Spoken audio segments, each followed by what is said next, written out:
Michel, sur la ZAC étoile, déclassement d'un terrain. Oui, je voulais voir ce qu'on avait à projeter.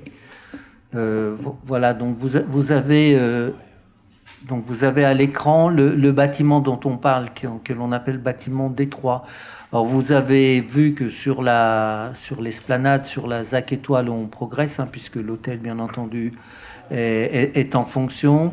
Le bâtiment de logement appelé T4, K4, pardon, à côté de l'hôtel, donc a été livré lui aussi. Et puis les travaux, des immeubles que l'on voit en fond de la photo qui est sur l'écran sont commencés, sont en train d'être construits sur l'îlot Bernard. Donc là, on est à l'emplacement où les plus anciens d'entre nous doivent se rappeler qu'il y avait l'Interhôtel à cet endroit-là. Donc on est à la pointe triangulaire, donc entre l'avenue de la Gare et l'avenue Émile Zola. Donc ce bâtiment est un bâtiment qui a fait l'objet d'un concours dans le cadre de la ZAC Étoile. Et puis donc ce concours a été remporté par un promoteur qui s'appelle Lamotte Rhône-Alpes, et puis donc les architectes c'est Baumschlager et Eberle, qui sont des architectes très très cotés, donc et qui ont remporté ce concours avec ce bâtiment et le visuel qui correspond à ce bâtiment. Ce qui est intéressant dans ce bâtiment, et ça sera le premier qu'il y a sur la commune, c'est un bâtiment en structure bois. Donc à partir du premier étage, donc l'ensemble sera en structure bois. Donc c'est un type constructif très vertueux, un peu complexe en termes de construction. Et pour pouvoir le réaliser, il est nécessaire d'élargir très légèrement l'emprise de terrain de cet immeuble. Alors ça représente en tout 21 mètres carrés. Alors pour vous donner une idée, c'est le long. Alors c'est les poteaux qui sont posés, les poteaux rouges que vous avez là qui débordent légèrement.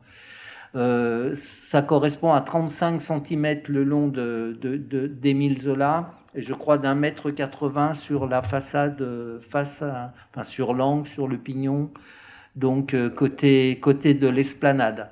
Bon, donc c'est 21 mètres carrés en tout.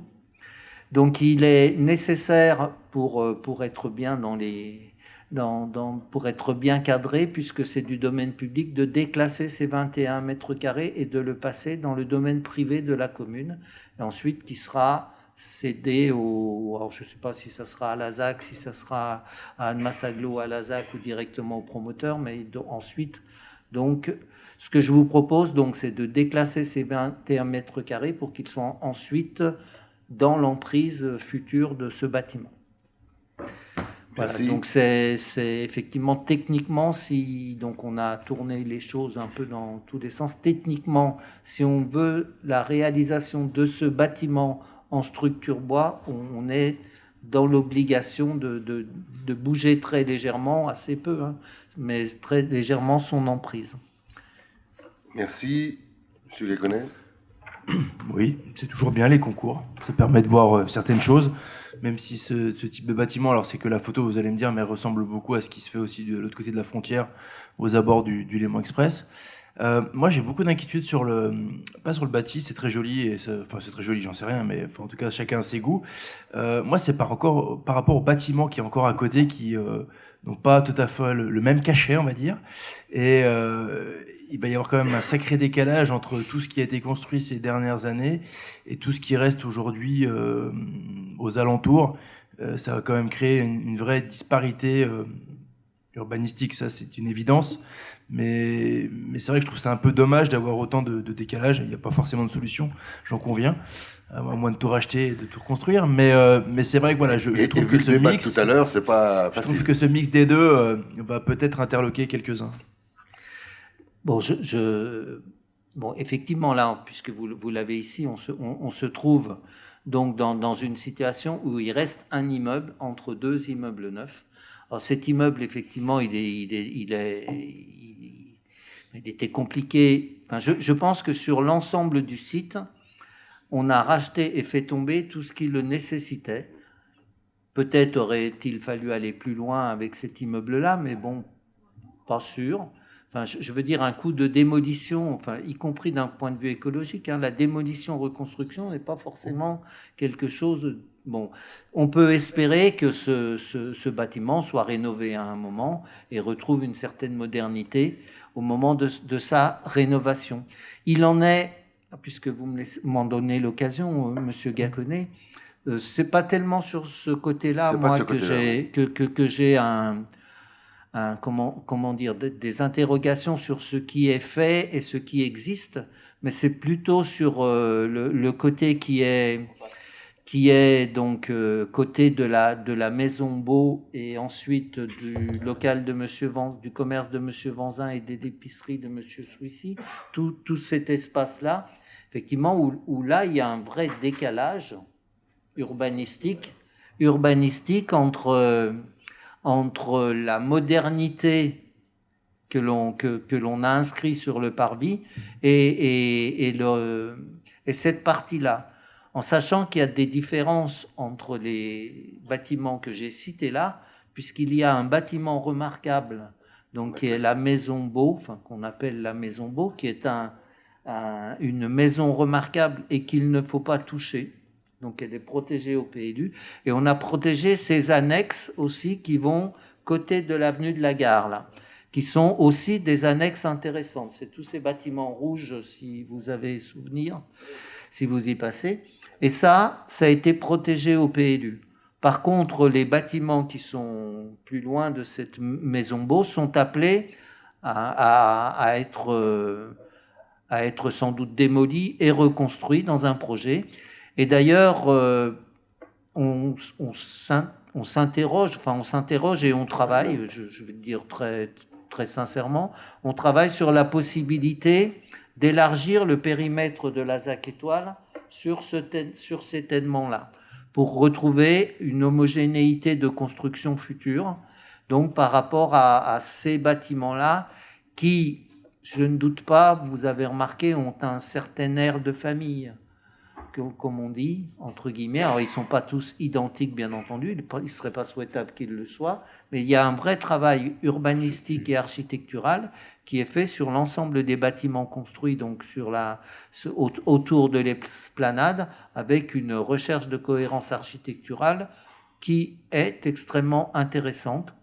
Donc, on travaille éventuellement à ce que la ZAC s'élargisse sur cette partie-là, où dans le futur, il y aura forcément donc une restructuration urbaine de cet endroit-là, encore une fois, en gardant les bâtiments que j'ai cités, donc la Maison Beau et ses annexes qui donnent sur l'avenue de la Gare, parce qu'il est intéressant de garder bien sûr des signes du passé quand ils en valent la peine, et c'est le cas là. M. Boucher a tout dit, hein. On travaille, y compris avec notre aménageur, pour élargir le périmètre de la ZAC, donc contrôler cet espace-là, et en respectant d'ailleurs les bâtiments existants, enfin notamment la maison Beau existante. Il y a aussi d'autres points. L'ensemble évolue. L'autre point sur lequel on travaille également avec la SNCF, parce que c'est toujours propriété de la SNCF, c'est la fameuse halte à Pogné. Là, c'est pas toujours... les négociations avec la SNCF ne sont pas toujours faciles, mais il y a une vraie volonté de la ville et de l'agglo d'avoir une activité dans cette halle qui se doit d'être rénovée. Moi, je reviens quand même sur ce bâtiment. C'est un bâtiment qui a d'abord, il est exceptionnel. C'est la première fois qu'on fait un bâtiment aussi haut avec une structure bois. Voilà. Et il est 18 logements, voilà, les logements sont les uns sur les autres. Il est considéré comme un signal architectural. Je pense que il y aura bientôt de nouvelles réunions, ou de journées ou de demi-journées d'ateliers ouverts à tous les élus concernant l'évolution des élus d'Annemasse, d'Ambilly et de Ville-Lagrand et de l'agglo, concernant l'évolution de la ZAC Étoile qui avance petit à petit, et vous pourrez évidemment voir la cohérence de ce qui se passe, et notamment la cohérence architecturale qui nous donne beaucoup de travail, mais passionnant, puisque les jurys, voilà, ça prend du temps, et on sélectionne les architectes, puis on sélectionne, une fois que les 3 architectes sont sélectionnés, on prend celui qui nous semble convenir le mieux. Pour en discuter avec d'autres communes et d'autres régions, j'ai passé 3 jours avec d'autres collectivités sur un autre thème, qui était la transition énergétique, mais on a échangé. La particularité de la ZAC Étoile, c'est la maîtrise conservée par la puissance publique, donc par Annemasse Agglo, sur les décisions définitives qui sont prises à chaque fois. C'est-à-dire on travaille en parfaite cohérence avec Urbanera, notre aménageur, mais on ne lui a pas donné les clés, y compris avec un projet. Chaque décision qui est prise, chaque choix d'architecte est fait ensemble, et c'est pas le cas partout. Et quelquefois, après, quand c'est pas le cas, on a des surprises. Voilà. Donc là, j'espère qu'on n'aura que de bonnes surprises. Merci. Est-ce que vous avez d'autres questions sur ce sujet? Est-ce qu'on peut adopter cette délibération? Pas d'abstention, pas de vote contre. Merci.